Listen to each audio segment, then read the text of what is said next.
नमस्कार दोस्तों, आप सबका स्वागत है हमारी एक और न्यू हॉरर स्टोरी में।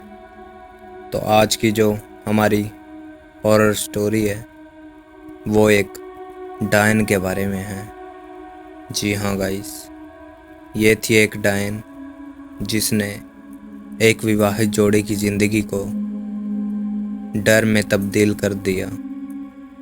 तो इस स्टोरी को सुनने के लिए फटाफट से वीडियो को लाइक और चैनल को सब्सक्राइब कर लो और वीडियो स्टार्ट करते हैं।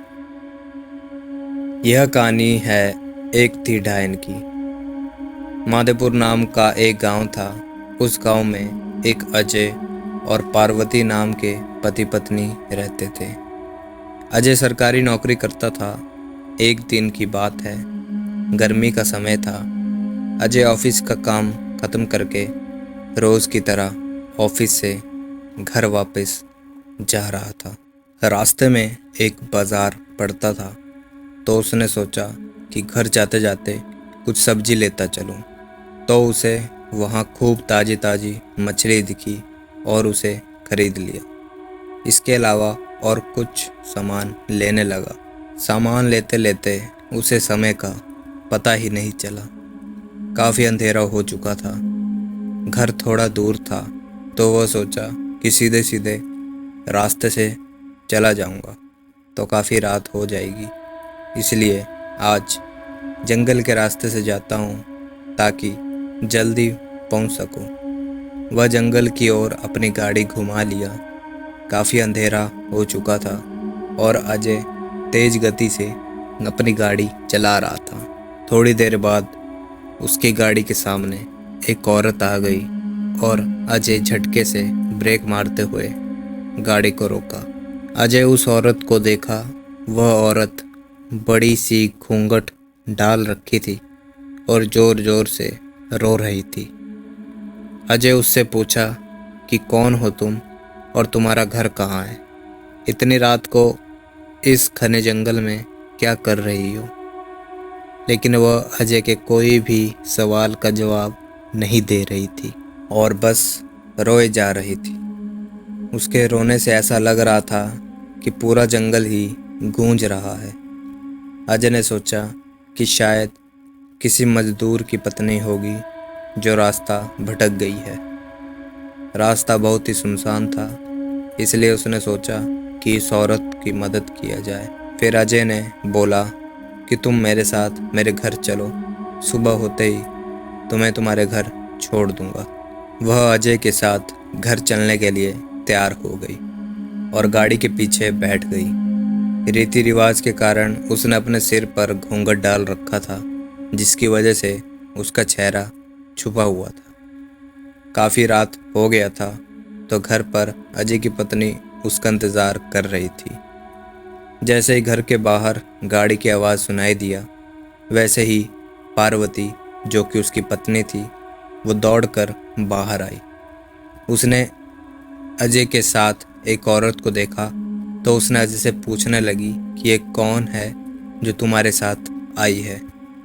अजय ने सारी कहानी पार्वती को बताया।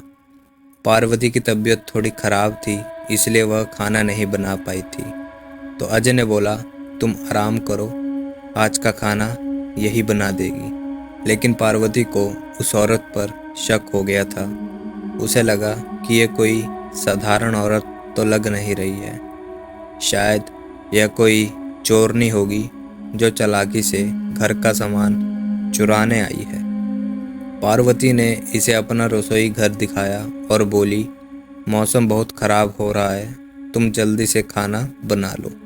इतना बोल के पार्वती अपने कमरे में चली गई और वह औरत बिना कुछ बोले रसोई में चली गई। थोड़ी देर बाद रसोई में से बहुत ही अजीब अजीब आवाज़ें आने लगी। पार्वती उसको सुनकर सोचने लगी कि ये कैसी आवाज़ आ रही है। फिर उसने सोचा, शायद मौसम ख़राब है, इसकी वजह से ऐसी आवाज़ें आ रही होंगी। लेकिन उस औरत को लेकर उसका मन अभी भी शांत नहीं था। जब पार्वती 20 मिनट बाद दोबारा रसोई में गई, तो देखी कि वो औरत अभी चुपचाप बैठी ही थी। पार्वती को ये देखकर बहुत गुस्सा आया और पार्वती चिल्लाकर बोली, अभी तक तुमने खाना बनाना शुरू भी नहीं किया, जल्दी बनाओ खाना, सबको भूख लगी है। उस औरत ने कुछ भी जवाब नहीं दिया और चुपचाप अपना चेहरा ढक कर बैठी थी। पार्वती ने कितनी बार उसका चेहरा देखने की कोशिश की, लेकिन देख नहीं पा रही थी। पार्वती ने फिर उससे कहा, चलो अब जल्दी से खाना बना लो, अगर किसी चीज़ की ज़रूरत पड़े तो मुझे बुला लेना। लेकिन फिर भी वो कुछ नहीं बोली। पार्वती को लगा कि शायद ये अनजान लोग से डर रही है, इसलिए नहीं बोल रही है। पार्वती रसोई से चली गई, लेकिन जब 10 मिनट बाद वह फिर जब वापस आई तो रसोई का दृश्य देखकर डर गई। उसके पैर वहीं जम गए और उसके गले से आवाज़ भी नहीं निकल रही थी। उसने देखा कि वह औरत रसोई घर के बीचों बीच बैठकर दोनों में पैर फैलाकर कच्ची मछलियां खा रही थी। उसके सिर का घूंघट भी उतरा हुआ था। उसका चेहरा बेहद डरावना था। बाल बहुत बड़े बड़े और सफ़ेद थे, नाखून भी बहुत काले थे। वो मछली खाने में इतनी व्यस्त थी कि वो पार्वती को देख ही नहीं रही थी। पार्वती उसे देखकर चिल्लाई नहीं कि और ज़्यादा अपना खतरनाक रूप न बना ले। इस डर के कारण पार्वती ने धीरे से एक थाली उठाई और चूल्हे में जलता हुआ कोयला उठाकर उसकी तरफ दौड़कर उस डैन के ऊपर गर्म कोयला फेंक दिया। आग की जलन की वजह से वह ज़ोर ज़ोर से चिल्लाने लगी। उसकी आवाज़ इतनी तेज़ थी कि उसे सुनकर सारा गांव इकट्ठा हो गया। पार्वती ने उसे आग दिखा दिखाकर अपने घर से बाहर निकाला। वह आग की डर से सीधा जंगल की ओर भाग गई और फिर कभी उस गांव में नहीं आई। तो दोस्तों, ये थी हमारी आज की स्टोरी।